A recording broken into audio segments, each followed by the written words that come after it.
Bonjour, dans cette vidéo, on va poursuivre la conversation qu'on a commencée au sujet de Rencontres mystiques avec Amédée. Rencontres mystiques, c'est le livre que j'ai écrit pour raconter cette rencontre et tout ce parcours initiatique que j'ai vécu avec Amédée. Namasté Amédée. Namasté Wanda.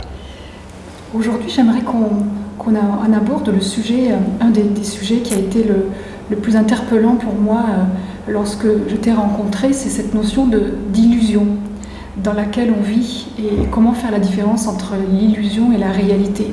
J'ai le souvenir, lorsque j'ai découvert cette preuve de ma réincarnation sous la forme de ce livre, et lorsque j'ai vécu cette synchronicité, j'ai vraiment eu la sensation que ma vie jusqu'alors était comme un rêve, était une illusion. Et en même temps, la réalité dont tu me parlais, en ayant vécu ce processus d'éveil que tu venais de vivre, elle me semblait aussi d'une certaine façon illusoire pour moi. Donc j'aimerais que tu reparles un petit peu de cela et sur justement pourquoi parle-t-on d'illusion et qu'est-ce que la réalité? Les hindous parlent de Maya quand ils font référence au monde manifesté. Ils disent que ce monde est une illusion parce qu'il n'est pas dans la durée en réalité, il est éphémère, il n'est pas éternel. C'est pour ça qu'on appelle ce monde une illusion, parce qu'il est en changement perpétuel.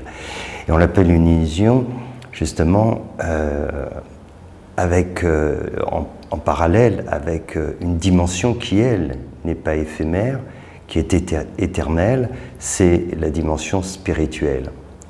Et c'est pour ça que l'on dit que la réalité est ce qui dure et le temporel est une illusion. Aussitôt qu'on l'a vu se manifester, il est déjà dans un mouvement, il change, il disparaît. Alors c'est dans ce sens qu'il faut comprendre le terme illusion, et ça ne veut pas dire qu'on n'y ressent pas des émotions, qu'on ne vit pas un certain nombre de choses, mais est-ce là la réalité? C'est comme lorsqu'on dort, on est dans un rêve, dans notre rêve, on incarne un personnage et on a l'impression que ce monde onirique et que le personnage qui évolue, que tout cela est la réalité. Et d'ailleurs, on peut même avoir des expériences très fortes dans ce domaine, c'est-à-dire avoir même des rencontres et des conversations dans nos rêves. Et à tout point de vue, on est certain que c'est une réalité. Et s'il nous arrivait, comme moi ça m'est déjà arrivé, de parler avec des personnages du rêve en leur disant que c'est un rêve et que ce n'est pas la réalité, ben personne ne croit. Non.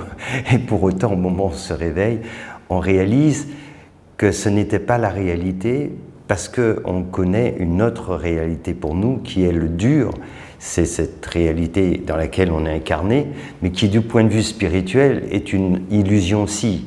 Donc il faut considérer qu'il y a le rêve nocturne, il y a le rêve diurne, et puis il y a ce qui est stable, c'est-à-dire la dimension spirituelle qui, elle, est éternelle.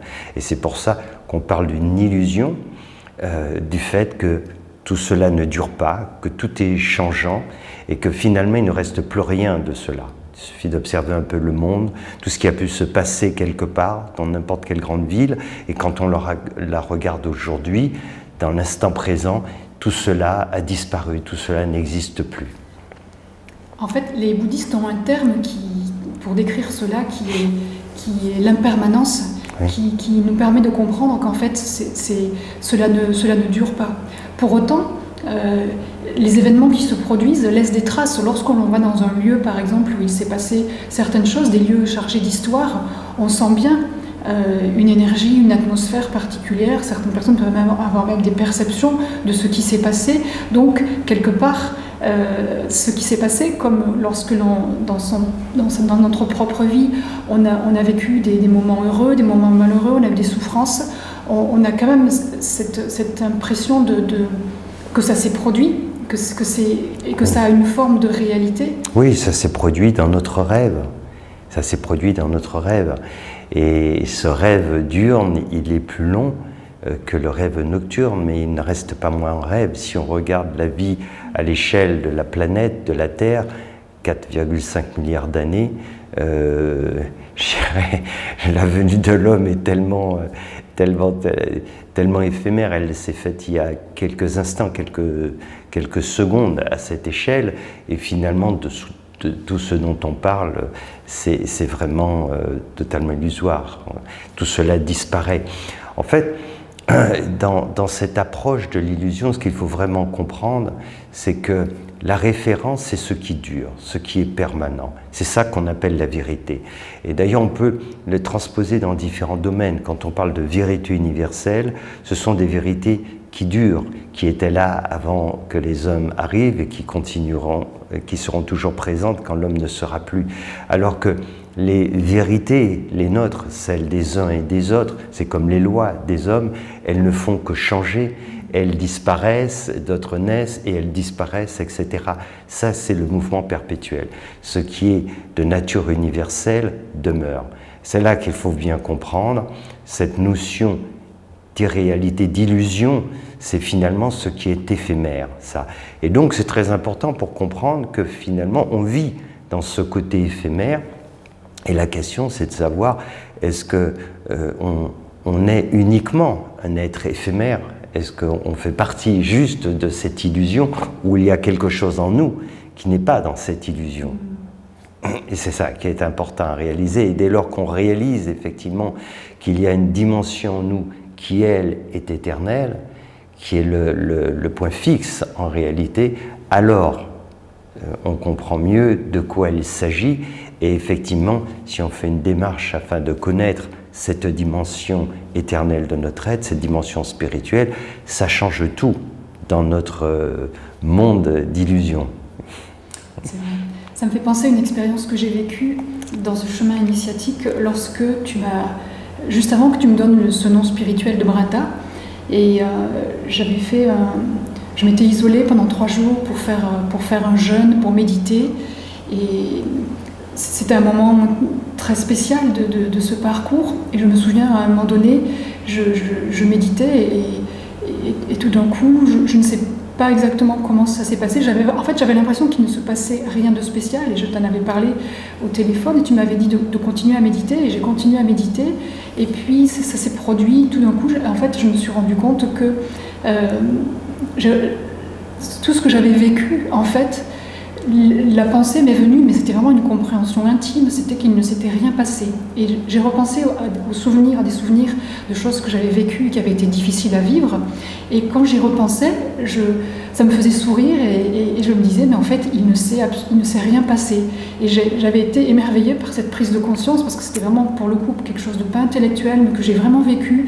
Et de ce fait, il n'y avait plus rien à guérir, rien à se libérer, puisque au fond, je sentais qu'en moi-même, qu'il y avait une partie de moi qui n'était absolument pas affectée par tout cela, et qui était dans la paix, dans une très grande simplicité. Ça m'avait beaucoup... c'est une expérience qui m'a beaucoup aidée. Je n'ai pas, à ce moment-là, pu m'établir totalement et définitivement dans cet état-là, mais c'est resté comme une expérience vraiment extraordinaire, et sans doute c'était un aperçu de ce qu'est cette compréhension profonde et cet éveil, cette libération. Oui, ce qui est effectivement essentiel de comprendre, c'est que notre nature fondamentale, qui est purement spirituelle, elle est inaltérable. Il ne s'est jamais rien passé en réalité. Elle n'est jamais née, elle ne mourra jamais. Elle est éternelle. Elle est juste à observer ce monde phénoménal qu'elle a créé en réalité. Pour pouvoir s'incarner, il y a une parcelle de cette conscience universelle du divin qui va utiliser un corps subtil que l'on appelle l'âme.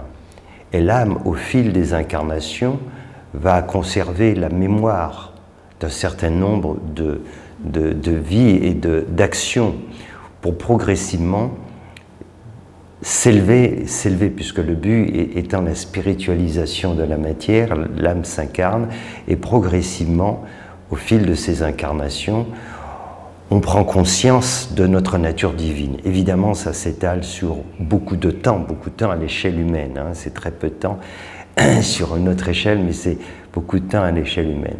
Et donc c'est un processus qui nous fait d'abord considérer, il y a plusieurs étapes, quand on n'a pas conscience de cela, alors il se passe plein de choses dans notre vie, on a plein de souvenirs, plein d'histoires, des souffrances, on essaye d'en guérir, etc.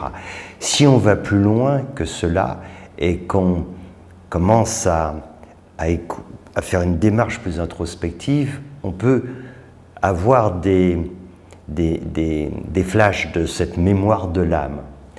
Et là, en réalité, si ça monte encore un peu plus, on peut finir par retrouver en partie la mémoire de notre âme. Alors, ce qui change déjà beaucoup de choses, parce que dès lors que l'on a cette mémoire, ça veut donc dire que notre vie ne se limite pas à cette incarnation et que ça relativise tous nos problèmes en question.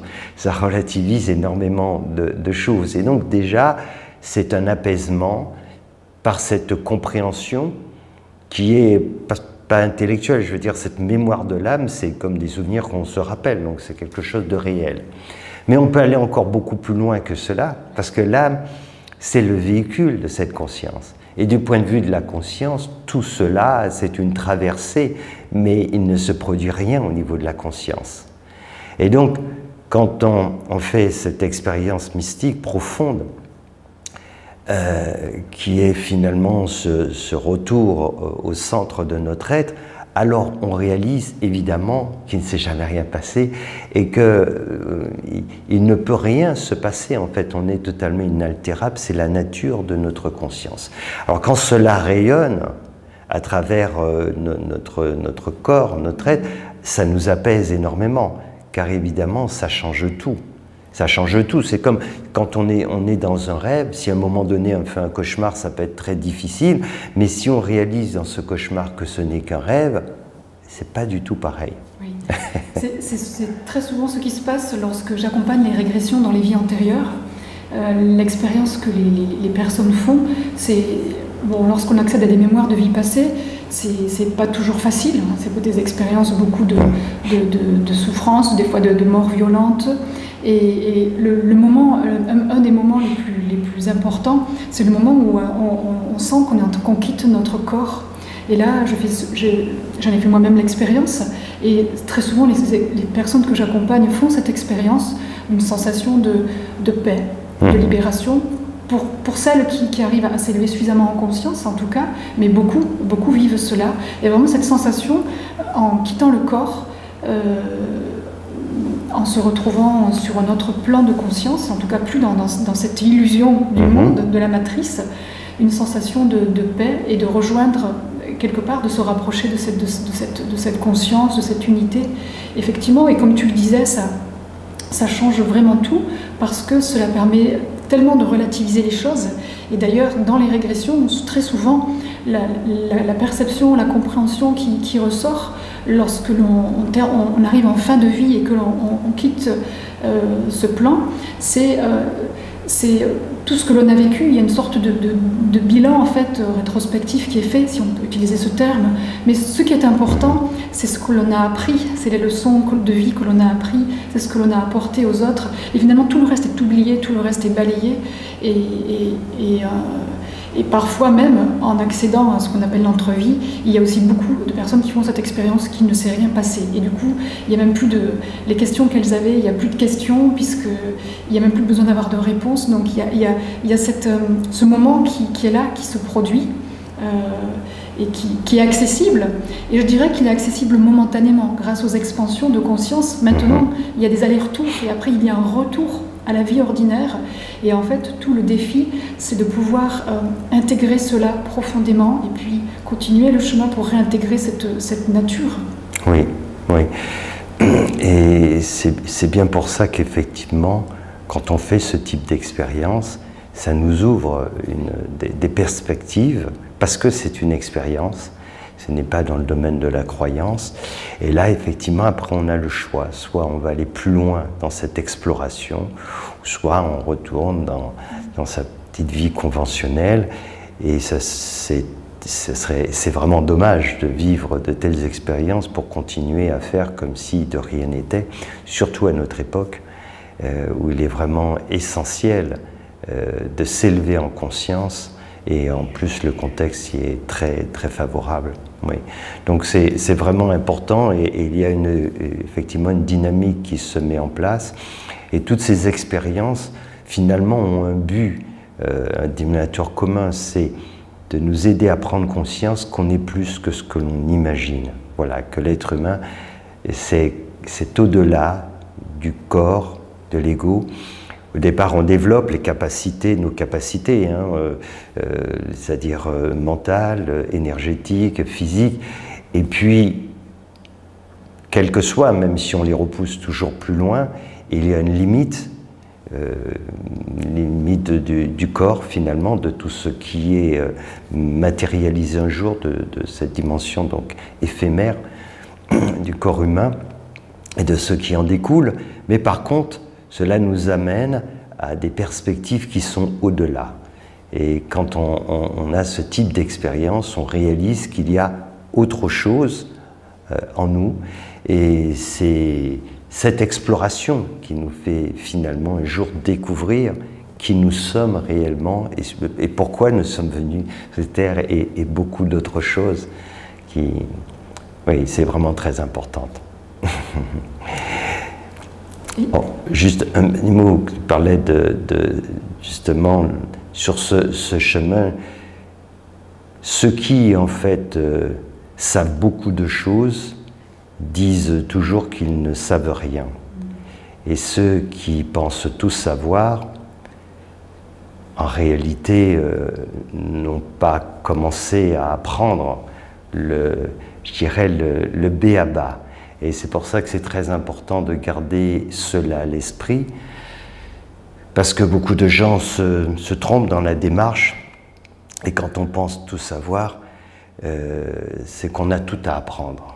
Et les gens qui ont beaucoup appris, eux, ils pensent justement ne rien savoir, et ils sont beaucoup plus proches évidemment de la vérité.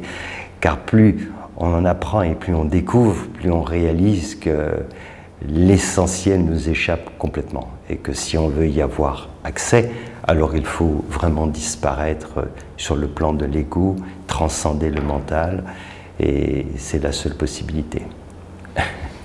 Et pour revenir à l'illusion dont on parlait au début, oui. En fait, c'est l'illusion d'être ce personnage, ce que tu appelles ce personnage social, l'illusion d'être cet ego, d'être séparé, distinct, et ce besoin d'affirmation sans cesse de qui l'on est, en tout cas de ce qui on croit être. C'est vraiment le point crucial pour pouvoir vivre cette... C'est cela. Et il ne faut pas se tromper, c'est pas parce que ce terme d'illusion, il ne faut pas le prendre au premier degré, car sinon les gens vont dire « ah oui, d'accord, bon, les gens qui sont en démarche spirituelle, ils sont dans la lune, ils parlent d'illusion ». Non, non, c'est pas de ça, il ne faut pas le prendre au premier degré. C'est comme je parlais du rêve, on dort, on rêve. Donc quand on est incarné, voilà, quand on dort, notre rêve c'est la réalité. Voilà, donc on ne nie pas, les gens qui sont en démarche spirituelle ne nient pas la réalité de l'instant présent. Voilà, cette réalité fugace. Mais on parle d'illusion parce que justement, aussitôt qu'on l'a vue, elle a disparu. C'est ainsi, c'est quand on regarde la mer, on voit des vagues et le temps de la repérer, elle a déjà disparu. La vague qu'on a vue et d'autres arrivent et d'autres partent. Et c'est comme ça que ce monde phénoménal fonctionne. Donc, c'est pour ça qu'on appelle une illusion, parce que rien n'est solide, rien n'est stable. C'est comme je parlais des lois universelles qui, elles, sont là depuis toujours et vont demeurer. Mais les lois des hommes, elles ne font que changer perpétuellement. Donc, c'est ça en fait qu'il faut garder à l'esprit.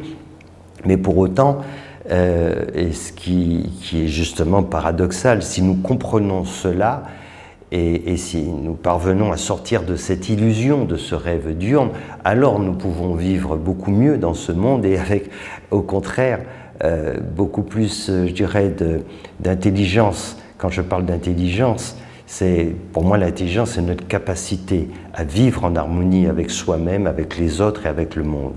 Et on comprend bien qu'on est loin d'être intelligent quand on regarde ce qu'on a fait du monde, ce qu'on fait des autres et ce qu'on fait de soi-même. Donc, cet éveil nous amène justement à cette intelligence qui nous permet de vivre en harmonie parce qu'on a une meilleure compréhension finalement de ce que nous sommes et finalement du monde dans lequel on évolue. C'est important ce que tu dis là parce que j'ai l'impression que beaucoup ont peur, lorsque tu parles de cette mort de l'ego, beaucoup ont peur de disparaître, de ne plus exister, de ne plus avoir de personnalité.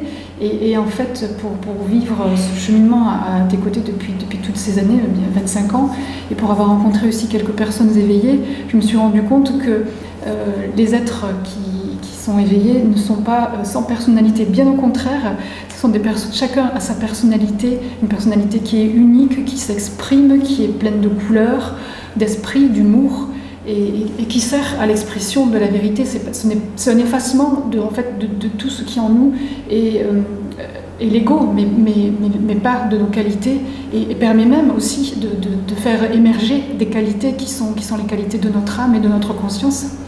Nous sommes des instruments de musique. La question, c'est de savoir qui va jouer de cet instrument. Si c'est notre petit ego qui joue de cet instrument, eh ben, c'est très limité et il a beaucoup de mal à s'harmoniser avec les autres. Donc il va sauter d'un endroit à un autre, il va commencer à travailler avec quelques-uns, et puis après c'est la bataille, il va trouver un autre groupe de personnes, et dans cela il y a toujours la bataille aussi qui va être plus en avant que l'autre, etc. En fait c'est la cacophonie, c'est ce qui se passe. Si maintenant cet instrument de musique, on le met au service du divin, il n'y a qu'une conscience. Et cette conscience, à ce moment-là, elle peut jouer de cette fabuleuse partition de la vie, s'exprimer à travers toute la création, et ça se fera de façon magnifique. Et nous avons tous notre particularité, mais pour autant cette particularité, on n'y est pas identifié. Voilà, c'est ça qui fait la différence. Et c'est pour ça que quand on fait ce chemin spirituel et qu'on accepte de vivre ce processus de l'éveil, c'est pour justement permettre à cette dimension supérieure d'utiliser notre corps, une personnalité en fonction de ce qui est utile dans cette grande symphonie. Voilà, reprendre l'analogie avec l'orchestre, eh ben, on pourra à ce moment-là utiliser les instruments de la meilleure façon pour que puissent jouer au mieux dans cette grande partition de la vie. C'est ça, en fait. C'est une très belle métaphore de l'instrument de musique et ça donne envie de jouer, de faire partie de la symphonie. Ouais. Merci Swami. Namasté Brenda. Et on vous retrouve dans une prochaine vidéo pour poursuivre cette conversation autour de rencontres mystiques.